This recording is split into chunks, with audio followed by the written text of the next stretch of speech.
Today we're here for this. I'm on the Chesterfield Canal, and this is a major part of the restoration. It opens up miles of canal.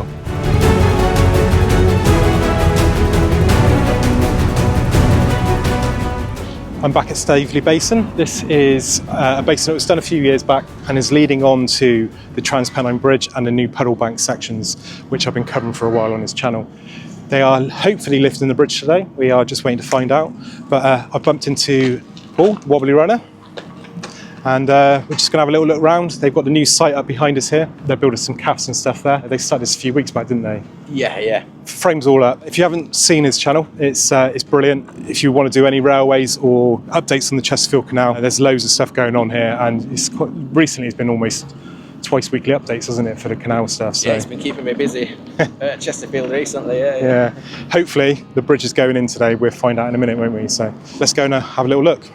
So this is it's going to be cafes and stuff, isn't it? I think. Yeah, offices, workshops, and a cafe, I believe. Unfortunately, it's the towpath's coming off now. It's not sitting actually on the canal, is it?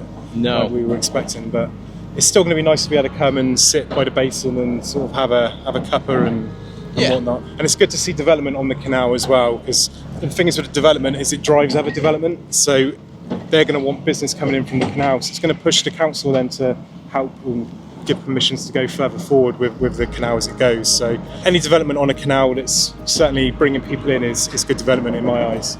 So the crane is here. It looks like it's just about moving to position. We've got the bridge just over there, so we're nearly ready to go. If you look here, you can see the end of the abutments as well for what was the old railway bridge, just over there, look, just underneath where that crane is.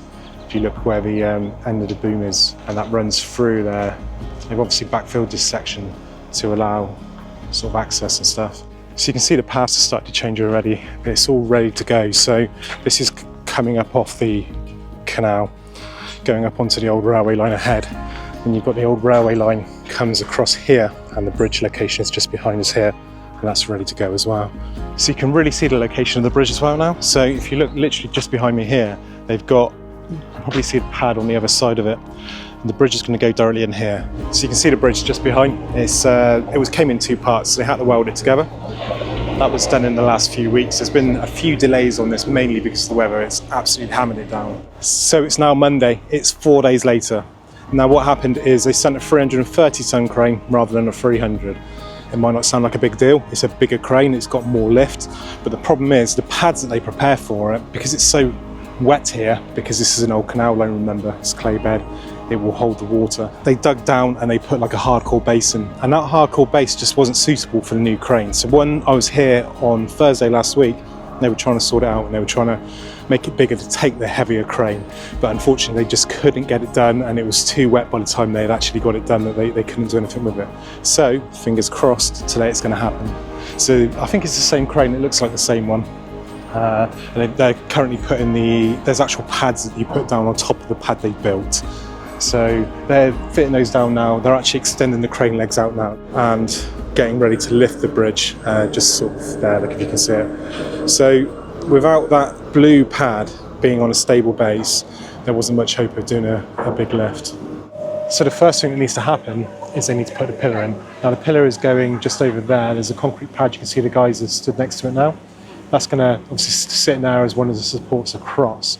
So just lifting that in now, you can see it just there, look.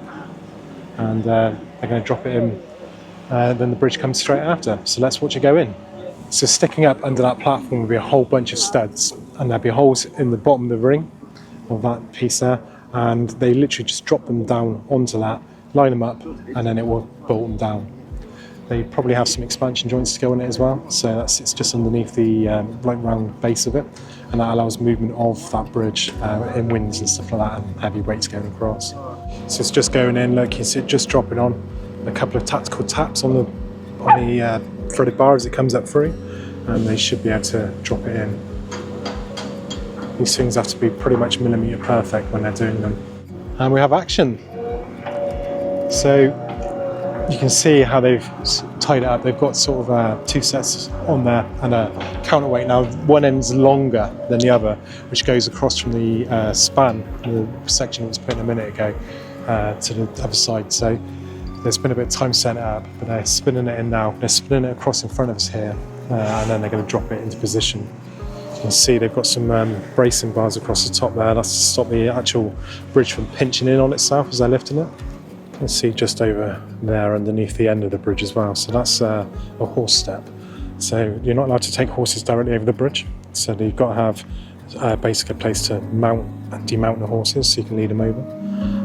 Random here because apparently no horses come up here, but they've still got to have it in place. Look how big it is, it's huge.